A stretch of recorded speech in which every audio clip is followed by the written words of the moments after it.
Tahukah anda perubahan pada faraj dan masalah kencing tidak terkawal selepas bersalin atau akibat faktor usia adalah normal bagi setiap wanita? Ramai wanita yang mempunyai masalah misbi yang longgar, kurang keyakinan diri dan juga masalah air kencing tidak terkawal apabila batuk, bersin dan juga masa mereka bersenam. Tetapi mereka malu untuk bercerita. Jangan risau, anda tidak kesorangan. Di Hampshire Clinic, kami menawarkan rawatan berjaya titanium menggunakan HIFU, iaitu rawatan tanpa pemindahan dan tanpa suntikan.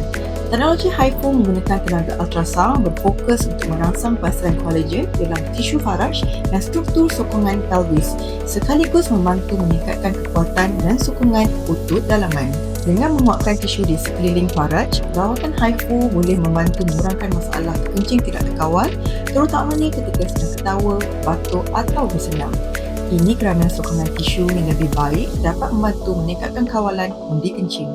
Menurut hasil kajian klinikal, sebanyak 70% pasukan wanita melaporkan hubungan intim yang lebih baik, lebih selesa dan meningkatkan keyakinan diri serta mempunyai kawalan undi kencing yang lebih baik selepas rawatan HIFU.